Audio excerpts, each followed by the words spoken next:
Good morning, and welcome to the Flexsteel Industries fourth quarter and fiscal year 2020 earnings conference call. All participants will be in listen-only mode. Should you need assistance, please signal a conference specialist by pressing the star key followed by 0. After today's presentation, there will be an opportunity to ask questions. To ask a question, you may press star then 1 on your touch-tone phone. To withdraw your question, please press star then 2. Please note, this event is being recorded. I would now like to turn the conference over to Schmidt, Chief Financial Officer and Chief Operating Officer for Flexsteel Industries. Please go ahead. Thank you, and welcome to today's call to discuss Flexsteel Industries' fourth quarter and fiscal year 2020 financial results. Our earnings release, which we issued after market close yesterday, Monday, August 24th, is available on the Investor Relations section of our website, www.flexsteel.com, under News and Events. I am here today with Jerry Dittmer, President and Chief Executive Officer. On today's call, we will provide prepared remarks, and then we will open up the call to your questions. Before we begin, I would like to remind you that the comments on today's call will include forward-looking statements, which can be identified by the use of words such as estimate, anticipate, expect, and similar phrases. Forward-looking statements, by their nature, involve estimates, projections, goals, forecasts, and assumptions, and are subject to risks and uncertainties that could cause actual results or outcomes to differ materially from those expressed in the forward-looking statements. Such risks and uncertainties include, but are not limited to, those that are described in our most recent annual report on Form 10-K, as updated by our subsequent quarterly reports on Form 10-Q, and other SEC filings as applicable. These forward-looking statements speak only as of the date of this conference call and should not be relied upon as predictions of future events. Additionally, we refer to non-GAAP measures, which are intended to supplement but not substitute for the most directly comparable GAAP measures. The press release available on the website contains the financial and other quantitative information to be discussed today, as well as the reconciliation of GAAP to non-GAAP measures. And with that, I will turn the call over to Jerry Dittmer. Jerry? Good morning, and thank you for joining us today. When we last spoke in April, I think we all had high hopes that this pandemic would be behind us by now. Unfortunately, our nation is still in the grips of COVID and its widespread damage to our well-being and economy, and there is no clear end in sight. Times of crisis test the resolve of each of us, and I am especially grateful to all our Flexsteel coworkers and their commitment and perseverance as we navigate the challenges ahead. Now I will take a few minutes to cover the impact of COVID-19 on our industry and business. On a macro level, consumer confidence and unemployment levels, which are important economic determinants of future home furnishings demand, have plummeted. Although the unemployment rate has declined over the past few months, it currently stands around 10%, which is notably higher than the pre-COVID levels, which were below 4%. Consumer confidence, as measured by the Conference Board, has dropped sharply from 130 in January and February to 92.6 in July. These economic measures present both short-term and long-term risks to the industry. Due to state and local regulations, virtually all the brick-and-mortar stores of our retail partners were closed for varying periods of time during our fourth quarter, which greatly depressed sales demand. As we speak today, the uncertainty around whether a store will remain open, restrictions around reduced hours and social distancing, all contribute to the growing uncertainty of our customers and industry. This uncertainty has led to canceling or postponing marketing events and other customer-facing activities that have been the traditional levers to generate sales.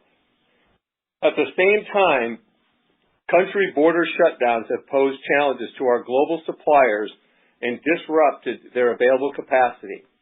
This is further complicated by ocean vessel capacity reductions from COVID, which in turn have recently created supply-demand imbalances for containers and a resulting surge in ocean freight costs.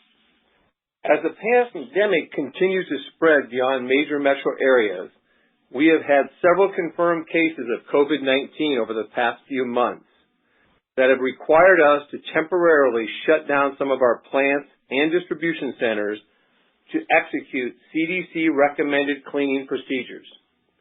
Such COVID-related shutdowns are costly, constrain our capacity, and present risk to our ability to service our customers.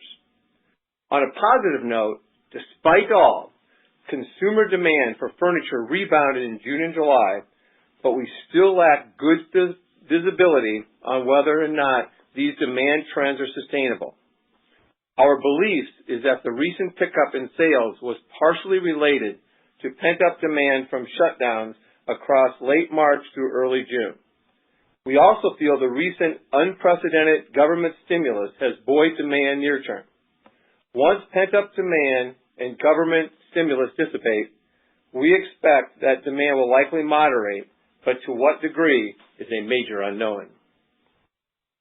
As I addressed in our last call, we took quick and decisive actions to fortify our business and financial position. First and foremost was to ensure the safety and welfare of our employees to the best of our ability. Next, we took some necessary yet painful measures to protect cash, including permanent facility closures, reductions in force, and compensation cuts. Moving on to our fiscal 2020 summary, I can say it was the most challenging year of my career to date. Both sales and financial results were severely and negatively affected, largely by unanticipated external forces, namely COVID and the deterioration of U.S.-China trade relations that ultimately resulted in new 25% tariffs on furniture. In response, we moved quickly to adjust our cost structure and cash management to successfully navigate the ongoing economic uncertainty brought on by COVID-19 and to realign our global sourcing partnerships to minimize exposure to China tariffs wherever possible. Regardless of these factors beyond our control, we made strong strategic progress in our business transformation efforts and are now well positioned to accelerate long-term profitable growth. Our notable accomplishments in fiscal year 20 include, first, executing with improved strategic clarity and organizational focus. The recent exit of our non-core RV seating and remaining hospitality businesses has accelerated our strategic focus on core businesses where we are advantaged and best positioned to drive profitable growth. Second, reducing operational complexity. Our aggressive approach to SKU rationalization and streamlining our network structure has reduced complexity. These actions are improving the physical flow and cost in our plants and DCs, which in turn will provide Flexsteel customers with a better overall experience. Next, we made significant and broad-based talent upgrades in fiscal year 20, including senior management and our sales leadership. All key function areas have been stabilized and improved organizational structure and business processes.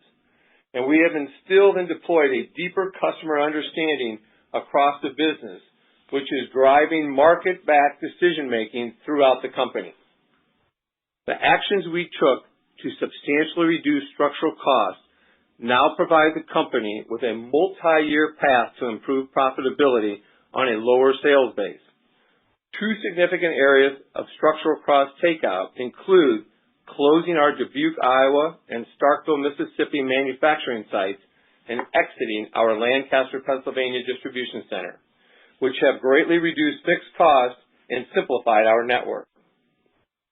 Second, we have reduced SG&A expenses by right-sizing our workforce while improving the organization's agility to quickly respond to changing market conditions. Finally, we've made good progress in expanding our digital capabilities and e-commerce penetration with both e-tailers and brick-and-click retailers. These improvements will continue to provide new sources of growth and risk mitigation to future economic shocks to our retail brick-and-mortar distribution. While we are early in our journey to become a true omni-channel company, we are highly committed to this strategy to position ourselves where and how consumers want to buy furniture now and in the future. Now I'll turn the call over to Derek to discuss our financial and operational results and I'll be back with some closing comments on what we see ahead. Jerry? Thank you, Jerry. As Jerry just discussed, like many companies, we felt an enormous impact of COVID-19 in the most recent quarter. Demand started dropping rapidly at the end of March and came to a screeching halt in April when virtually all of our brick-and-mortar retail partners closed their stores to varying degrees due to COVID-19. At the same time, we saw a healthy increase in our e-commerce sales, yet this gain was greatly overshadowed by the loss of brick-and-mortar sales. Fourth quarter net sales were $64.8 million, down $35.4 million, or 35% compared to $100.2 million in the prior year period. Residential sales, which represent approximately 90% of our business in fiscal 2020, were down $24.4 million, or 29% during the fourth quarter, due primarily to the adverse impact of the COVID pandemic's impact on our business.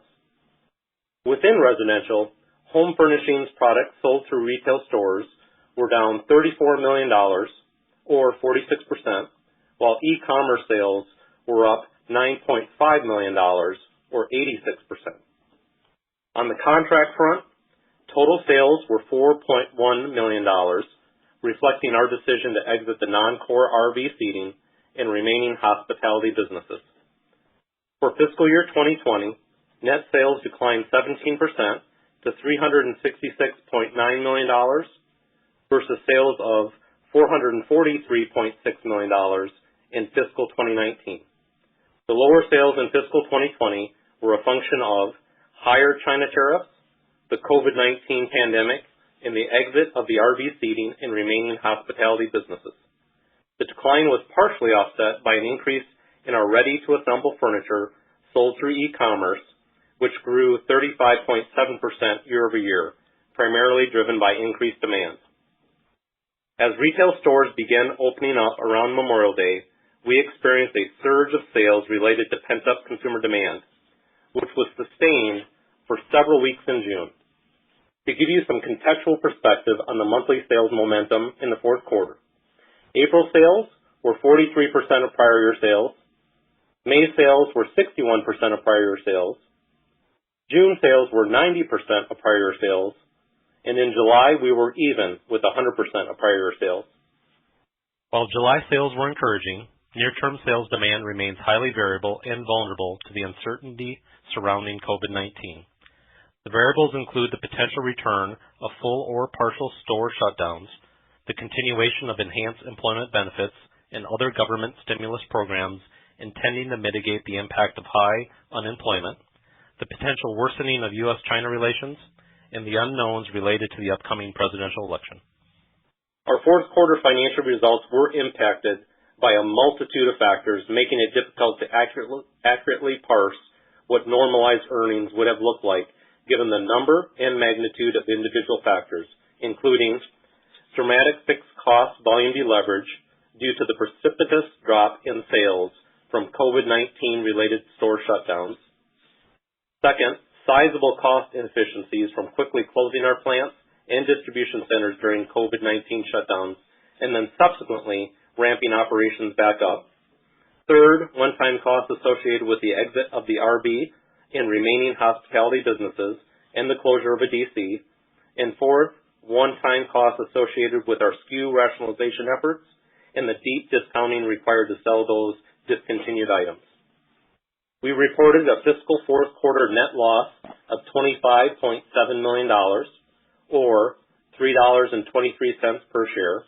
That compared to a net loss of $19.9 million, or $2.52 per diluted share in the prior year quarter. The reported net loss included a $20.8 million pre-tax restructuring expense, a $3 million inventory impairment charge related to the company's exit of certain product lines, and a $2.9 million right-of-use asset impairment expense related to leases. Excluding these expenses, the non-GAAP adjusted net loss was $3.7 million, or 47 cents per share in this fiscal fourth quarter, as compared to a non-GAAP adjusted net loss of $4.3 million or 54 cents per diluted share in the fourth quarter last year. Please see the non-GAAP disclosure included in the earnings release for a detailed reconciliation of GAAP to non-GAAP adjusted net loss. Turning now to profitability results for the quarter. Gross margin as a percent of net sales in the fourth quarter was 9.2% versus a reported 5.3% in the prior year quarter. There was quite a bit of noise that had an impact on both this year and last year's quarterly results. The approximate 390 basis point improvement in adjusted gross margin is composed of three large drivers. First, a 720 basis point benefit, or $4.7 million, from lower year-over-year inventory impairment related to the company's restructuring program. Second, a 440 basis point benefit, or $2.9 million, from a reduced valuation allowance on foreign value-added tax. And third, a 770 basis point detriment related to fixed cost deleverage from lower volume and operational inefficiencies related to closing and ramping up operations during COVID-related shutdowns. Selling, general, and administrative, or SG&A expenses, were 25.9% of sales, compared with 18.8% of net sales in the prior year quarter. Approximately 440 basis points of this increase were due to lease impairments, 200 basis points for COVID-19 related costs, and 110 basis points due to higher bad debt expense. Regarding taxes, during the quarter we reported a tax benefit of $5.6 million, or an effective tax rate of 17.8% during the fourth quarter, compared to a tax benefit of $6.5 million in the prior year quarter, or an effective tax rate of 24.7%. Now, turning to the balance sheet. As Jerry noted, we took aggressive and decisive actions during the quarter to reduce costs and preserve cash, and as a result, we ended the fourth quarter with a strong cash position of $48 million and no debt. During fiscal year 2020, we generated $18.3 million in cash from operations, compared with $6.7 million at year-end fiscal 2019. As previously released, we secured a commitment for a new $45 million line of credit prior to the end of fiscal year 2020. Given our strong cash position and confidence in future cash flows, we have initiated a renegotiation of the new line to a lower amount of $25 million and with more favorable terms to the company, which better fits the business's current needs and reduces unnecessary costs. We anticipate finalizing the modified credit agreement within the next week or two. Working capital, defined as current assets minus current liabilities, at June 30th, 2020, was $128.4 million, compared to $118.2 million at June 30th, 2019. The $10.2 million increase in working capital was due to an increase in cash of $26 million, primarily attributable to proceeds from the sale of Riverside, California facility of $20.5 million, an increase in assets held for sale of $12.3 million, an increase in other current assets of $6.6 million, and a decrease in restructuring liability of $4.2 million, partially offset by a $23.1 million reduction in inventory as a result of inventory management and SKU rationalization activities, a decrease in trade receivables of $5.9 million due to lower sales, and an increase in accounts payable of $9.3 million. Capital expenditures for the 12 months ended June 30th, 2020 were $3.7 million. During fiscal 2021, we anticipate spending between $3 million and $4 million for capital expenditures, and we believe we have adequate working capital to meet these requirements. And finally, a quick update on restructuring expenses. During the fiscal year ended June 30th, 2020, the company incurred $34.2 million of restructuring expense, primarily for the write-down of assets due to impairment, facility closures, professional fees, pension withdrawal liability, and employee termination costs as part of Flexsteel's previously announced comprehensive transformation program. The company expects to incur approximately $2 million of ongoing facility and transition restructuring expense in fiscal 2021. While the company will remain steadfast in pursuing continuous improvement and business optimization opportunities, activities related to the previously announced transformation program are expected to be fully completed by the end of the first half of fiscal year 2021. Now I'll turn the call back to Jerry. Jerry? As noted earlier, the demand outlook remains very cloudy, but we are positioning the company to successfully operate under multiple sales scenarios. While demand in June and July was encouraging, we are conservatively planning for sales growth to recede somewhat later in the quarter and for the remainder of the calendar year 2020. This outlook could change dramatically in either direction depending on the unfolding situation with COVID-19, U.S. unemployment, consumer confidence, and future government stimulus programs. Right now, we are not in a position to provide any profit guidance in this environment, not only due to sales uncertainty, but also several cost headwinds we are currently encountering, specifically ocean container surcharges. There was a significant amount of shipping container capacity taken out of the market at the onset of COVID-19, which has not been brought back online. This supply-demand imbalance is driving a 30 to 60% cost premium on our ocean container spot rates from Asia with no line of sight on when additional container capacity will be added. Wage rate increases. Despite record unemployment, we are finding it increasingly difficult to recruit new applicants for jobs at our various facilities. In response, we increased wage rates at several of our locations in order to attract the talent needed to ramp up our operations back up and support existing sales demand. Vietnam supplier constraints. After the new China tariffs were put in effect, we aggressively reset our global supply chain to reduce our exposure with a large part of that capacity shift moving to Vietnam.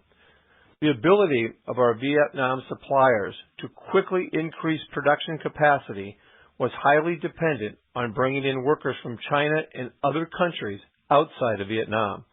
With strict country border restrictions now in place due to COVID-19, our Vietnam suppliers can no longer leverage workers from outside of Vietnam and are facing production constraints as a result. It is unclear when these border restrictions may be lifted. The hard work we did to limit our exposure to China is being somewhat reversed by circumstances beyond our control. Now we have to revert back to China for production capacity to avoid potential out-of-stock inventory situations. The additional cost of tariffs on increased China production will be a drag on gross margins at least through the calendar year 2020. Despite the near-term sales uncertainty and profit headwinds, we remain confident in our ability to continue to preserve cash and effectively navigate a multitude of various economic scenarios. We also remain confident that the moves we've made to refocus the organization on core businesses, reduce complexity, upgrade talent, reset our cost structure, and position ourselves as an omni-channel leader in the furniture industry will accelerate our return to profitability and generate sustainable shareholder value over the long term. With that, we'll open the call to your questions. Operator? Speakers, your line is now open. We will now begin the question and answer session. To ask a question, you may press star then 1 on your touch-tone phone. If you are using a speakerphone, please pick up your handset before pressing the keys. To withdraw your question, please press star then 2. At this time, we will pause momentarily to assemble our roster.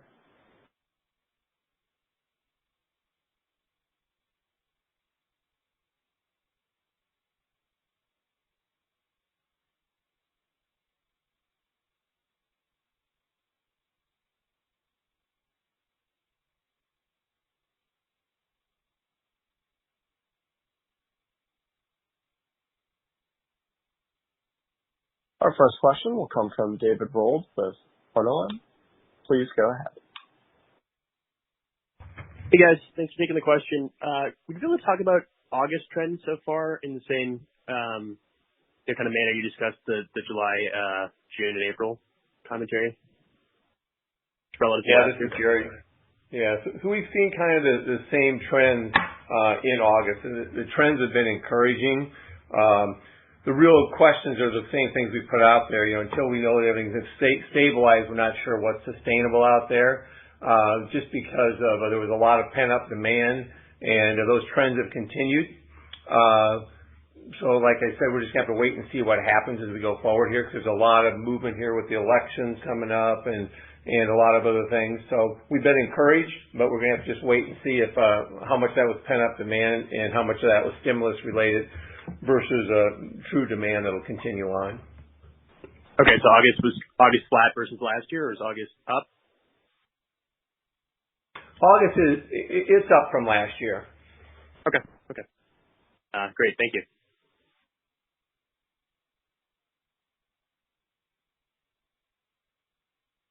Our next question will come from Mike Hughes with SGF Capital. Please go ahead. Good morning. Thanks for taking my questions. Just one follow-up on the previous question. Given the supply chain issues and the labor issues, is it fair to say the revenue's constrained by those factors, meaning July was even, but if those issues weren't in place, you could have had a more robust number? Maybe asked a different way. I'm assuming that order growth is exceeding revenue growth significantly at this point. Is that correct? That is correct. Okay. Second question for you. On the RV line in Dubuque, is that completely shut down at this point, or is that wrapping up right now? No, that's completely shut down. Okay. And I know there was an inventory provision in the quarter. Was that related just to Dubuque? Yes, it was. Okay.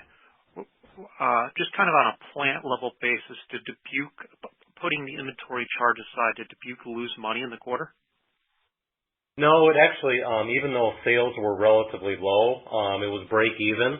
And so if you think about that, when we wrapped up shipments in kind of June, we were shipping a lot of finished goods that were already produced, and even the finished goods that we had to produce, a lot of the raw materials were already fabricated, so we didn't really expend that much labor kind of relative to the outgoing shipments.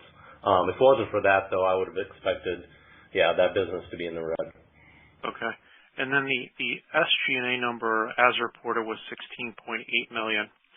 I saw a $2.9 million lease impairment. Is that included in the $16.8 million number? It is.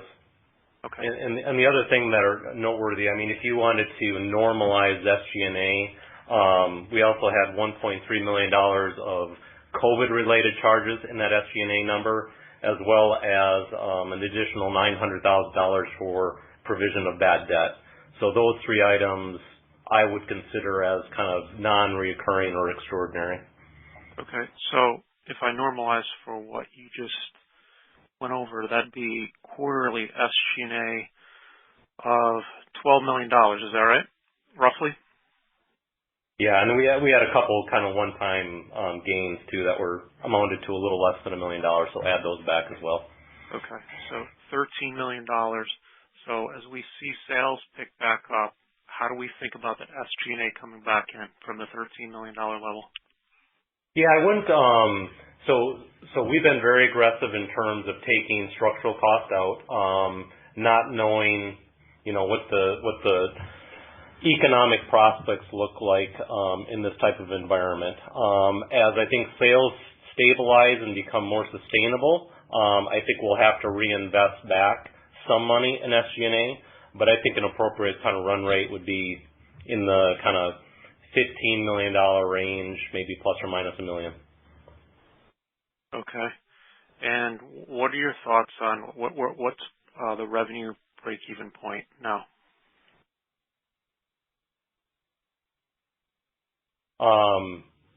At about 60 to 70% of our sales, historical sales. I'm not sure I follow. So I'm just asking what would kind of be a revenue number that would result in break even for the company.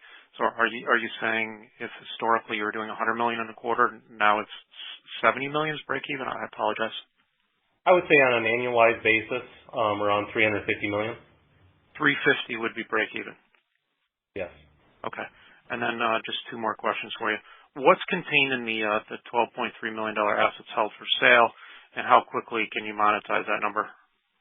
Yeah, we have 4 local properties right now for sale. Lancaster, Pennsylvania, a plant in Harrison, Arkansas, our Dubuque facility, and then the Starkville, Mississippi facility.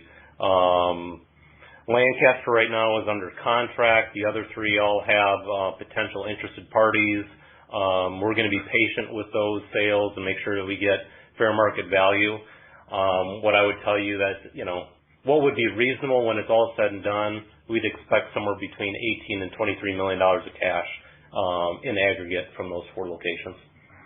Okay, so they're assets held for sale at $12 million. You're saying they're potentially worth $18. Is that just an accounting issue? Correct.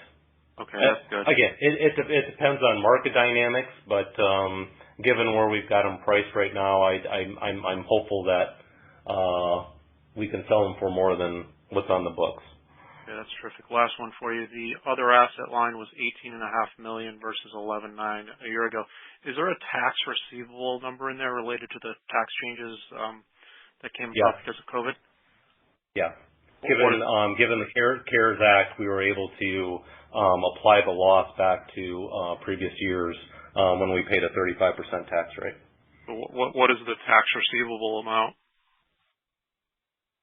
Roughly. About $9 million. $9 million. So $48 million in cash, assets held for sale at 12 gets me 60 plus 9 is 70. Okay. So just what are the working capital needs for the next couple of quarters? Yeah, right now, frankly, if our supplier capacity was in a healthier position, I'd want to invest about $20 million in more inventory. So I think once the global supply chain gets healthier, we're going to take a deeper position in inventory. So that will be a use of working capital. And then again, when we feel that the top line is sustainable, we have other investments to drive longer term kind of profitable growth as well. Okay. Thank you for your time. Thank you.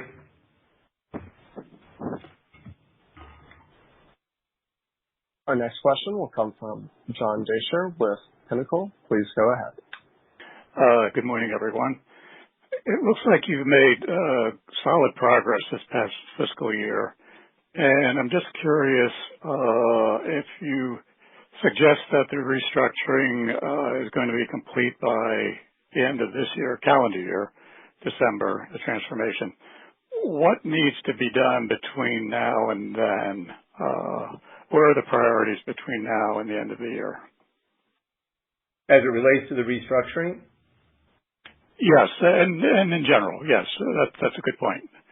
Yeah. So as it relates to the restructuring, so we've spent about $55 million over the last year and a half on the restructuring, and we've been able to take out close to $20 million in fixed structural costs and generate about $40 million in kind of a restructuring from our sale of assets. Right now, that restructuring for the most part is complete. There's about $2 million we think we'll need to spend over the next year for just ongoing facilities and cleanup and things like that. But the restructuring that we put in place, our belief is pretty well behind us, and we've put our cost structure now where we want it to be, and now we'll be just really working through the various parts of different initiatives that we can go after to grow our sales and our top line again. Okay. So the heavy lifting's been done up to this point. Correct. Okay, good. Back to the sales front. What percentage of your retail customer base is open at this point? In other words, are all the stores open but maybe have limited hours, or are there still stores that are closed at this point? I'm just looking for a rough percentage. Yeah, so in essence, everybody is, for the most part, back open. The limited hours, we think, maybe could become the new norm, But for the most part, almost all of our customers are back open now. Okay. All right. That's good news. And I guess kind of just a quick follow-up. The Lancaster plant is under contract. When do you anticipate having that sold, and what do you anticipate as the proceeds? Right now we're targeting close by the end of September. Until we close that, I don't want to give you a specific sales price, but we had it listed for, if I remember, $2.4 million. So it gives you a directional indication. Okay. Excellent. Okay. I think that does it from me. Good luck. Okay. Thank you. Again, if you'd like to ask a question, it is star then one to ask a question.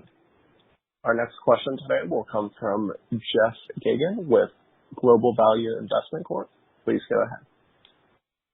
Yeah, thank you. Good morning, guys. Good morning. Morning, Jeff. Very interesting quarter you had. Lots of information here. Regarding the tax receivable from the CARES Act, roughly $9 million, I believe is the number you cited. When do you anticipate collecting that? Well, given the shutdown, it's been difficult for us to get a hold of the IRS. I think wishful thinking would be the end of this quarter, but more likely than not, maybe early Q2. All right. You mentioned your e-commerce as a growing segment and an increase, but can you tell us what the absolute dollar of e-commerce sales are? Yeah. Give me a second here. What was that? Do you have it?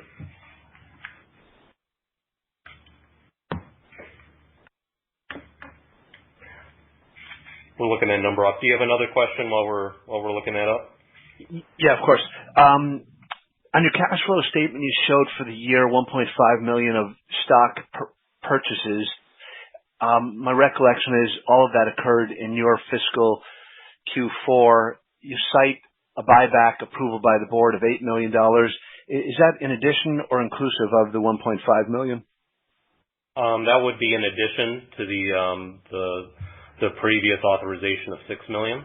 The $6 million authorization is still active, so we're still working through that. But the $8 million really was intended to give us an additional option to return excess cash to shareholders if and when appropriate. So we really wanted that option in our back pocket. And Jeff, the math is so it's really 6 plus the 8. It's really 14 million in total. That's and how much of that existing 6 had been drawn down, or are you saying it was 6 net of the prior plan? No, the 6 million. Again, it's still active, but we've used up a majority of it. All right. So really, we're looking at 8 million of new plus some de minimis amount from the prior plan. Correct. Okay, and to go back to your question on e-commerce, so in the quarter it was absolute sales were $20.5 million, and for the full year about $61 million. Yeah, great. Thanks. That's very encouraging. You gave us a number for SG&A of roughly $15 million, which I think is a very encouraging number. What's the ratio of revenue for that number? Yeah, what I'll tell you, I'll give you a contextual perspective on our long-term target, which is an EBIT in the 7, maybe 8% range. And the components of that would be a gross margin 23% or higher and SG&A of 16% or lower. Oh, fabulous. Okay, good. Appreciate it. Do you think that 23% for your gross margin is the right number even after your transformation plan? Jeff, it's Jerry. I think that's the next place we want to go. Historically, that's where the corporation ran, was in that 23% range. We're kind of stair-stepping this. So as Derek said, the SG&A piece is kind of that, 14, 15, 16%. And the margins, the next big step would be to get to that 23, 24%. There is no way or means that we're going to stop there. We believe it can be higher, but we just are kind of sitting there looking out where we think we need to be. Because remember, we put out there that we thought we'd be in that 7% even on a run rate basis in 2021, and we really feel we're still on trend and on track to do that. Once we're there, will we obviously try to do better than that? Absolutely. Great. Appreciate the color. And last question regarding your transformation plan that included the divestiture of certain assets, which you've highlighted. Balance sheet today, $12 million. You're suggesting fair market could be $18 million, maybe a little bit higher. Just at a high level, plan versus expectation, how has the transformation plan unfolded versus, I think it was mid-year 2019 that you rolled that out? Yeah, so basically, it's interesting. We originally were behind some on it, Jeff. During COVID, we've really been able to kind of catch back up. So all in, I think I mentioned earlier to one of the other earlier questions, we will have spent about $55 million in the last year and a half on the restructurings. We've been able to take our structural fixed costs down over $20 million. We'll have generated 40, probably maybe closer to $50+ million in cash. So the net of it, we're feeling really good about. Of course, as you know, there's a lot of hard decisions in there, but we've really reset the business. And from a strategic standpoint, really we've got a couple core businesses now that our belief is will generate, both the sales we're at now and higher than we were in the combined corporation. So we're actually feeling really good about it because we've taken a lot of complexity out and really simplified a lot of the back end of our business. All right. I appreciate it, guys. Congratulations. Good luck. And I would just comment and say I think you've done an exceptional job under the circumstances. You've been excellent stewards of our capital. So thank you. Thank you. Thanks, Jeff. Again, if you'd like to ask a question, it is star then one. Our next question will come from David Bold with Portland. Please go ahead. Just following up on the August demand commentary, is your expectation that demand will recede, is that based on the linearity of the August quarter so far, or is that just an abundance of caution on your part? It is an abundance of caution. Okay. And last one, the bad debt expense in SG&A, is that, should we expect that to be the last of it? How is the financial health of your counterparties? Yeah, right now, knock on wood, we haven't had any major bankruptcies beyond kind of Art Van. So I think we're properly kind of reserved for any issues that could arise. Now, that said, if the economy starts to unravel, then that's kind of a new ball game. But as it stands right now, we feel pretty good about the accounts receivable. Okay, great. Thank you, guys. Thank you. Again, to ask your question, star then one. Our next question will come from Mike Hughes with SCF Capital. Please go ahead. Thanks for taking my follow-up questions. First, on the July and August revenue trends of basically flat with a year ago, at least July. You're not pro forming out the contract business, are you? No. Okay. No, that is largely gone. What we have left right now is minuscule. So if I did pro forma that out, you're showing in the month of July, for example, roughly 10% plus growth, right? Because I'm removing at least $10 million in revenue, presumably from on a quarterly basis from last September's quarter. Is that right? You're correct. Our organic growth, excluding those discontinued businesses, was 11% in July. Okay. And then just follow up, you indicated around $350 million would be break even. So even if you're at a 20% gross margin at $350 million, that's $70 million in gross profit. SG&A of $15 million annualized would be $60 million. That's $10 million in operating income. Even if you bring back some SG&A, it seems like at $350 million you should be more profitable. Where's my math off there? It's not. The 350 was really directional. Okay. And then you're not. Go ahead. I'm sorry. Nope. No, please finish your thought. I just wanted to follow up. The 7 to 8%, when did you say you could achieve the goal by at this point? We put out last year, we said that we would do that in a run rate in 2020, fiscal year 2021. Okay.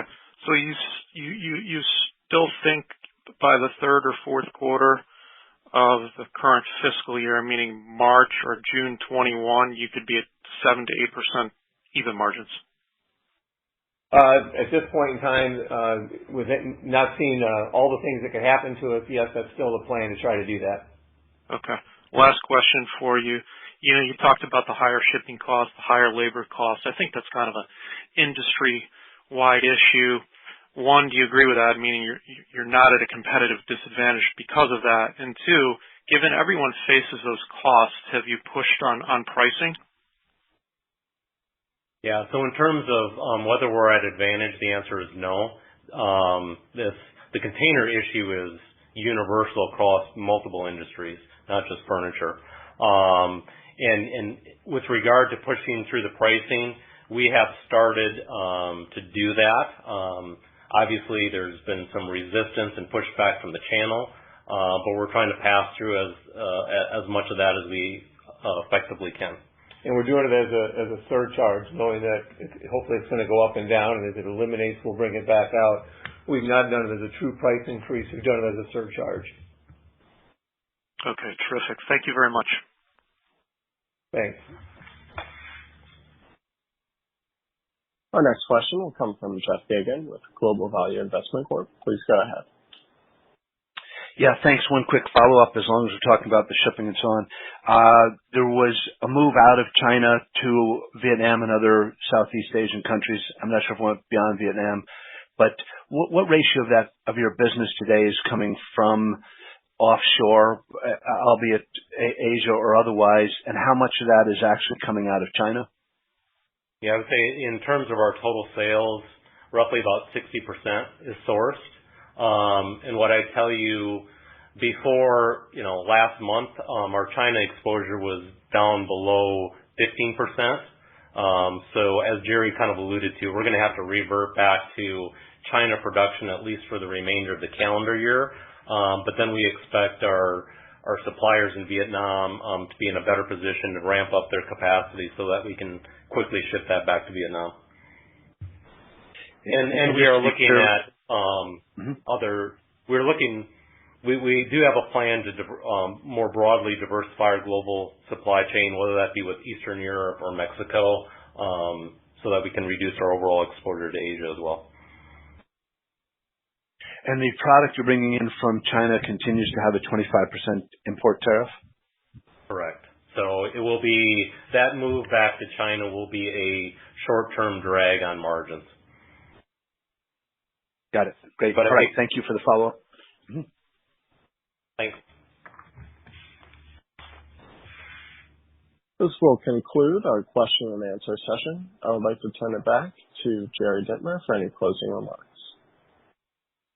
Thank you for participating in today's call. Throughout the duration of this pandemic, we will continue to work hard to transform our company and achieve its full potential.